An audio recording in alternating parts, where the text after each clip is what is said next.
I sent them a Journal of American Doctors Society. They did an investigation on the physical death of Jesus. And the conclusions they came out with, these are not Christians, these are scholars. They decided to study the physical death of Jesus. What they came up with. I only came with the pictures to show you, to give you an idea. Show me the picture where they tied him to the stick to scourge him. The way they did it was they carried a fat tree, planted it, and locked your hand so that you can't shake.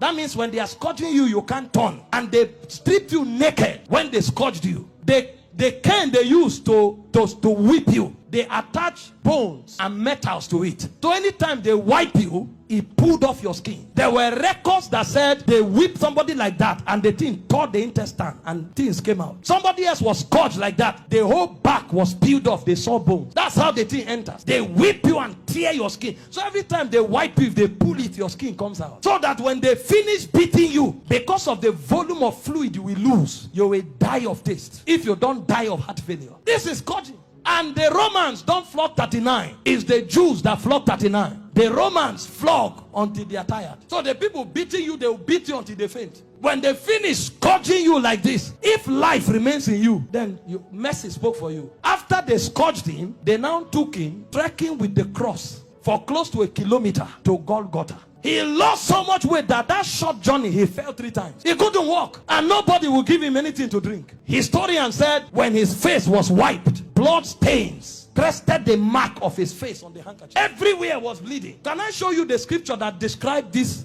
punishment? Isaiah 52 verse 14. It said, just as many were appalled. You know the word appalled? The highest level irritation. When you saw him, you are like, what is this? You couldn't describe it. He said many were appalled at the sight of him. For so mad, you know the word mad?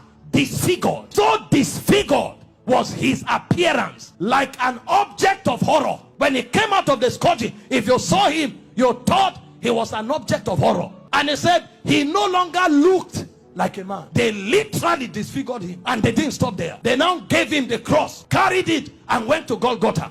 Then they began crucifixion. In crucifixion, they nail you at your wrist, because the idea was for you to hang there until you suffocate. You know, the word excruciating didn't exist until the Romans started crucifying people. Because the word excruciating comes from the word cruciating. And the word cruciate comes from crucifix. So it's excruciating is actually a pain you feel when you are crucified, because there's no pain in that class. When a man is crucified, his whole weight hangs on his wrist, and the only support he has are the nails on his toes. And when they crucify you, you saw a picture of Mel Gibson where you were straight. You can't be straight when they crucify you, because your back, there's no space to stand straight.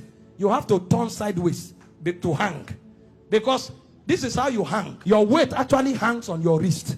If you are tired and you want to gain small balance, you now push it on your toe that is on the nail. That's why when they wanted to kill the criminals, they broke their legs. And the reason is because when you are hanging, your stomach is bent so that your diaphragm can't breathe. Air can't enter. So Jesus was there for 6 hours. You know what that means? For 6 hours, every time he breathed, he had to pull himself up. So he pulled himself on a nail up to breathe. For 6 hours. He will pull up, breathe, go back. Pull up for 6 hours. Remember, his back is already torn. So as he's pulling up, he's feeling pains on the wrist. His back is scrubbing on the cross, and his leg is feeling pain. To breathe and go back. Every breath was death. For you, for 6 hours. And they were mocking him at the same time. So there was soulish torture. There was physical torture. As if that's not enough, he carried sin on him. So God was not connected to him at the time. God had to turn away. So there was spiritual torture, soulish torture, bodily torture. So much so that he cried, Eloi, Eloi, lama sabachthani, my God, why hast thou forsaken me? It's like a disconnection between your spirit and your soul. So the man was no longer alive. He died in the spirit before he died in the natural. A level of pain. We don't know what was done for us in 6 hours. Can you imagine? And guess what?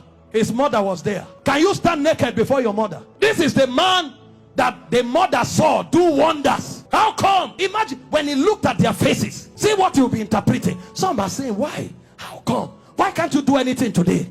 Then the Jewish people were mocking. Physician, heal yourself. Fake prophet. I thought you said you had miracles. Why don't you come down? The thieves that were on the cross, one was mocking him. So from everywhere. Meanwhile, all the sicknesses on earth were on him on the cross. You have cancer, you say it's painful. He had cancer, diabetes, hepatitis, all that day at the zenith. Because he carried sickness, he carried sin, and he carried the reproach of God. You don't know the reproach of God until you go to hell.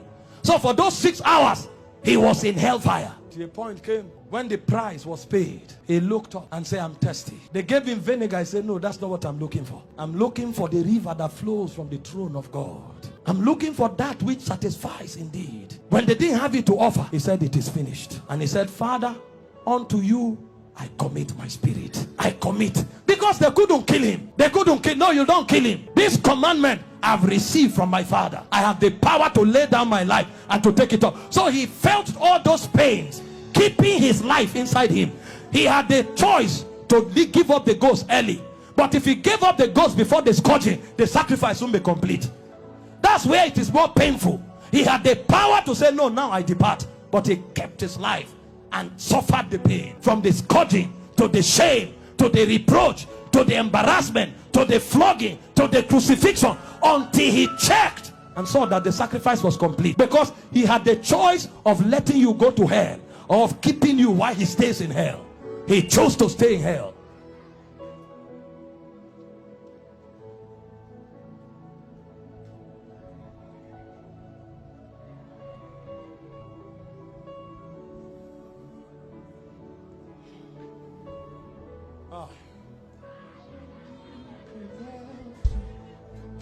No throne without the cross. There's no sacrifice without your blood. Oh, this you did for me. No me without you. No throne without the cross. There's no sacrifice without your blood.